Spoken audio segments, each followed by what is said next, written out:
बिस्तर पर बैठकर भोजन करने से क्या होता है? यमराज ने चित्रगुप्त को जो रहस्य बताया था वो सुनकर आपके भी रोंगटे खड़े हो जाएंगे। तो चलिए जानते हैं कि मनुष्य को बिस्तर पर बैठकर भोजन क्यों नहीं करना चाहिए।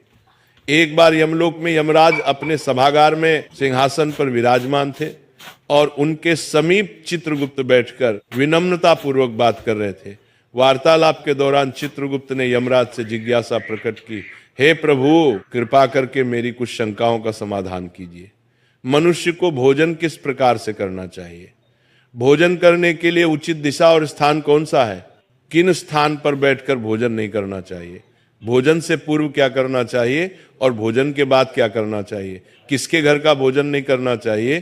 किन स्थान पर बैठकर भोजन करने से आयु कम होती है? कृपया करके मेरे इन सभी प्रश्नों का उत्तर दीजिए। यमराज मुस्कुराए और चित्रगुप्त को उत्तर देते हुए बोले, हे चित्रगुप्त, तुमने बहुत उचित प्रश्न पूछे हैं। वास्तव में इन सभी प्रश्नों का उत्तर मनुष्य के आचार व्यवहार और उसकी आदतों में छिपा होता है। जैसा आचरण मनुष्य करता है वैसा ही फल उसे भोगना पड़ता है। अच्छे आचरण से सुख और दीर्घायु प्राप्त होती है, वहीं अनुचित आदतों के कारण दुख और अकाल मृत्यु तक हो सकती है। मनुष्य को भोजन करते समय शास्त्रों के नियमों का पालन अवश्य करना चाहिए। जो भी मनुष्य शास्त्रों के नियमों का पालन करते हुए भोजन ग्रहण करता है वो निश्चित ही दीर्घायु होता है। उसका शरीर रोग और व्याधियों से दूर रहता है, उसके शरीर में पापवास नहीं करते हैं। इसीलिए भोजन करते समय मनुष्य को दिशा, स्थान, समय और उम्र का ध्यान अवश्य रखना चाहिए। यह सुनकर चित्रगुप्त ने विनीत स्वर में कहा, हे प्रभु, कृपया इन रहस्यों को विस्तार से समझाएं। भोजन संबंधी जो जो नियम है मुझे विस्तार से बताइए। यमराज गंभीर स्वर में बोले, हे चित्रगुप्त, तुम्हारे प्रश्नों का उत्तर देने से पहले मैं तुम्हें एक प्राचीन कथा सुनाता हूं। इस कथा को ध्यान से सुनो, इसमें तुम्हें तुम्हारे सभी प्रश्नों के उत्तर मिल जाएंगे। ये कथा अत्यंत शिक्षाप्रद है। जो भी इस कथा का श्रद्धा पूर्वक श्रवण करेगा और उसका प्रचार करेगा, उसके 32 प्रकार के पाप मैं क्षमा कर दूंगा।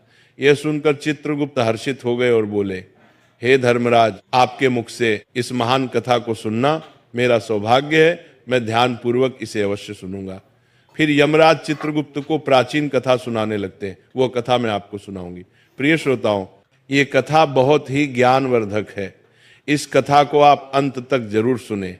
प्राचीन काल में मगध देश के विजयपुर नामक राज्य में चंद्रकेतु नाम के प्रतापी और धर्मपरायण सम्राट राज्य करते थे। उस राज्य में प्रकृति की भरपूर संपदा थी और प्रजा अत्यंत सुखी एवं संतुष्ट थी। राजा चंद्रकेतु गुणवान, बुद्धिमान तथा दयालु हृदय के थे। वह सदैव प्रजा के हित में प्रयत्नशील रहते और यज्ञ, दान व जनकल्याण के अनेक कार्य करते रहते थे। प्रजाजन उन्हें पिता के समान आदर एवं प्रेम देती थी। राजा की पत्नी रानी शीलवती भी उतनी ही धर्मपरायण, सुंदर और सदाचारी थी। रानी शीलवती प्रतिदिन पूजा पाठ करती, जरूरतमंदों को अन्न वस्त्र दान करती और सच्चे हृदय से प्रजा के कल्याण की कामना करती थी। इस दिव्य दंपति के राज्य में सभी सुखी थे, किंतु एक दुख था जो राजा रानी के हृदय को सालता रहता था। वह दुख था संतान न होना। राजा चंद्रकेतु और रानी शीलवती की कोई संतान नहीं थी। वर्षों बीत गए, उन्होंने अनेक व्रत, पूजा और यज्ञ किए, देवी देवताओं से प्रार्थना की, ऋषि मुनियों की सेवा की, परंतु उन्हें पुत्र या पुत्री प्राप्त नहीं हुई। दोनों इस बात से अत्यंत दुखी रहते थे। राजा अपने महल में कई बार चिंतित होकर सोचते, मैंने ऐसा कौन सा पाप किया है जो मुझे पुत्र सुख से वंचित रहना पड़ रहा है। राज्य में सब कुछ है, प्रजा सुखी है, पर मेरे वंश को आगे ले जाने वाला कोई उत्तराधिकारी नहीं।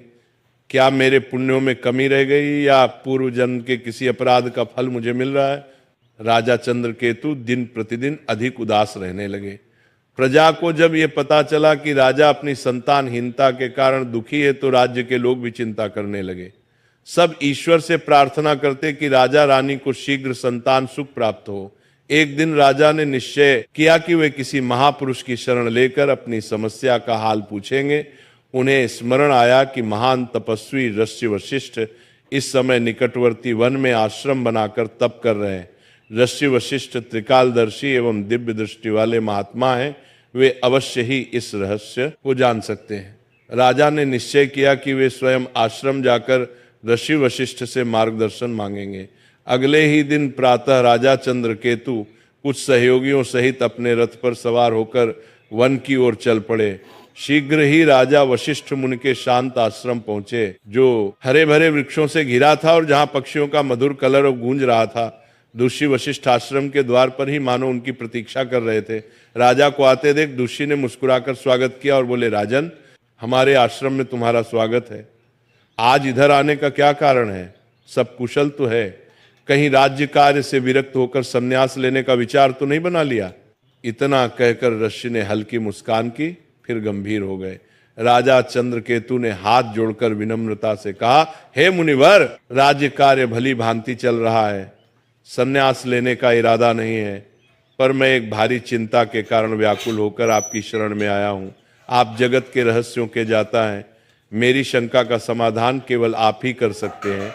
शिष्य वशिष्ठ ने सहानुभूति भरे स्वर में पूछा, राजन, आप जैसे प्रतापी और धर्मनिष्ठ राजा को भला किस बात का दुख हो सकता है?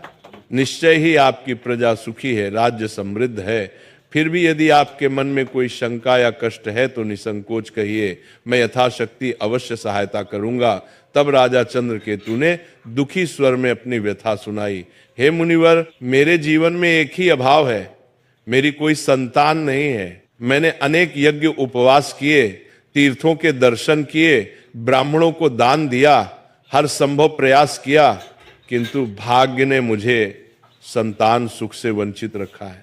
कृपा कर ये बताएं कि ऐसा कौन सा अपराध मुझसे हुआ है जो मुझे संतानहीन रहने का दंड मिला है? मेरे बाद मेरे राज्य का उत्तराधिकारी कौन होगा? मेरा वंश कैसे आगे बढ़ेगा? मेरे मन की ये पीड़ा दूर कीजिए और ये बताइए कि संतान प्राप्ति के लिए मुझे क्या उपाय करना चाहिए। राजा की व्यथा सुनकर ऋषि वशिष्ठ ने कुछ पल के लिए आंखें मूंद ली और अपनी दिव्य दृष्टि से राजा के पूर्व जन्म के कर्मों का निरीक्षण करने लगे।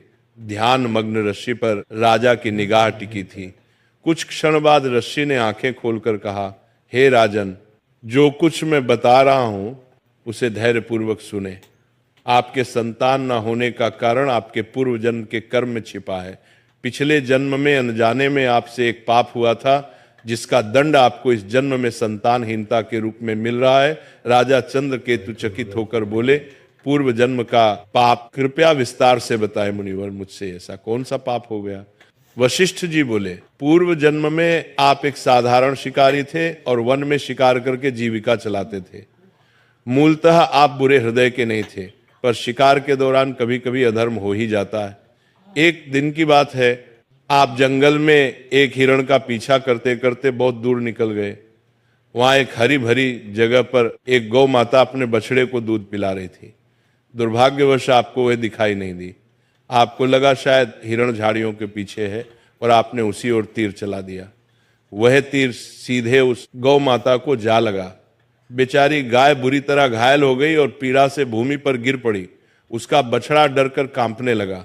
जब आपको अपनी भूल का पता चला तो आप बहुत पछताए और भागकर गाय के पास पहुंचे। आपने तुरंत उपचार का प्रयत्न किया, पर कुछ देर बाद उस गाय ने तड़प कर प्राण त्याग दिए। हे राजन, गौ माता को अकारण कष्ट पहुंचाने के कारण ही आपको वर्तमान जन्म में संतान सुख से वंचित रहना पड़ा है। गाय परम पवित्र प्राणी है और उसे गौ माता कहा जाता है। उसकी पीड़ा का पाप बहुत बड़ा होता है। भले ही वह अनजाने में हुआ, लेकिन पिछले जन्म में आपके हाथों यह पाप हुआ था, इसलिए इस जन्म में आपको पुत्रहीन रहने का श्राप मिला। पूर्व जन्म का यह रहस्य सुनकर राजा चंद्रकेतु के नेत्रों से आंसू बहने लगे। वे दुखी होकर बोले, मुनिवर, मुझे पछतावा है कि पिछले जन्म में मुझे ऐसा अनर्थ हो गया। मैंने अज्ञानवश गोहत्या का पाप किया। अब बताइए कि इस पाप से मुक्ति का कोई मार्ग है क्या? कोई प्रायश्चित है जो मैं कर सकता हूं? कृपा करके मुझे इस पाप से उबरने का उपाय बताएं। ऋषि वशिष्ठ ने कोमल स्वर में कहा, हे राजन, हर पाप से प्रायश्चित द्वारा मुक्ति संभव है। यदि मनुष्य हृदय से प्रायश्चित करना चाहे, आपके मामले में भी उपाय है। गौ हत्या या गौ को कष्ट देने के प्रायश्चित स्वरूप आपको गौ सेवा करनी चाहिए। आप पूरी निष्ठा से गायों की सेवा करें, भूखी गायों को चारा पानी दें, गौशालाएं बनवाएं, बीमार गायों का उपचार करवाएं और गौ माता के प्रति प्रेम एवं भक्ति रखें। गौ सेवा से बढ़कर कोई पुण्य नहीं है। इसी से आपके पूर्व जन्म के पाप का शमन हो सकेगा। राजा चंद्रकेतु ने आशिक के चरण पकड़ लिए और कृतज्ञता से बोले, मुनिवर, आपने मेरी आंखें खोल दी। मैं अवश्य आपके बताए मार्ग का पालन करूंगा। गौ माता की सेवा करके ही मैं अपने पाप धोने का प्रयास करूंगा। दत्स्य वशिष्ठ ने आशीर्वाद देते हुए राजा को विदा किया। राजा चंद्रकेतु आश्रम से लौटकर पूरी निष्ठा के साथ गौ सेवा में जुट गए।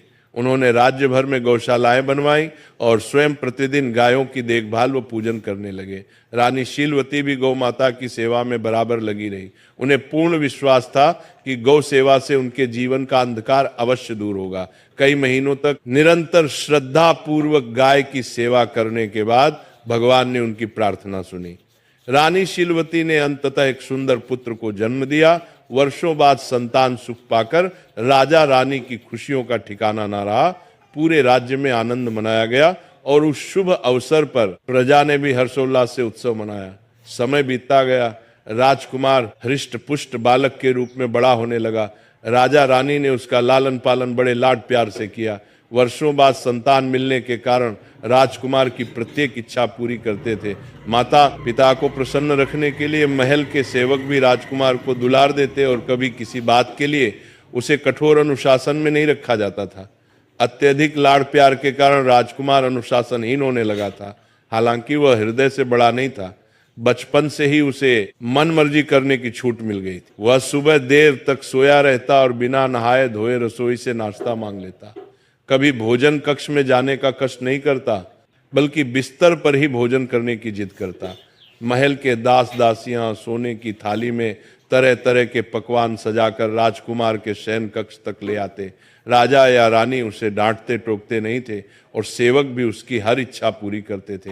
राजगुरु सहित कुछ बुजुर्गों ने कभी कभार राजकुमार को समय पर स्नान करने और उचित स्थान पर बैठकर खाने की सलाह भी दी, परंतु माता पिता ने प्रेमवश उसकी गलतियों को अनदेखा कर दिया। रानी शीलवती भी बेटे की हर फरमाइश पूरी करती थी और चाहती थी कि उसका बचपन हंसी खुशी बीते। इस प्रकार राजकुमार युवा किशोर अवस्था तक आया। देखते देखते वह 16 वर्ष का हो गया। राजा चंद्रकेतु ने मन ही मन उसे अपना उत्तराधिकारी मानना शुरू कर दिया था, किंतु विधि को कुछ और ही मंजूर था। 16 वर्ष की आयु में राजकुमार अचानक एक गंभीर रोग से पीड़ित हो गया। राजवैद्य ने इलाज में कोई कसर न छोड़ी। दूर दूर से वैद्य बुलाए गए और यज्ञ प्रार्थनाएं भी की गईं, किंतु कुछ भी कारगर नहीं हुआ। कुछ ही दिनों के भीतर दुर्भाग्यवश उस किशोर राजकुमार ने अपने प्राण त्याग दिए।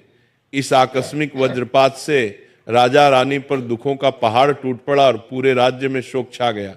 इस घटना के बाद राजा चंद्रकेतु ने राजपाट त्यागने का निर्णय कर लिया। उन्होंने अपने भतीजे को राज्य सौंप दिया और रानी शीलवती के साथ वन में ऋषि वशिष्ठ के आश्रम जा पहुंचे। ऋषि वशिष्ठ ने राजा रानी को अत्यंत शोकाकुल देखा तो स्नेहपूर्वक कारण पूछा, राजन, आप इतने व्यथित क्यों हैं? राजा चंद्रकेतु ने रोते हुए अपने पुत्र की अकाल मृत्यु की कथा ऋषि को सुना दी। तब ऋषि वशिष्ठ ने ध्यान लगाकर अपनी दिव्य दृष्टि से कारण जानने के बाद कहा, हे राजन, आपके पुत्र की आयु क्षीण होने का कारण उसके अपने ही आचरण में था।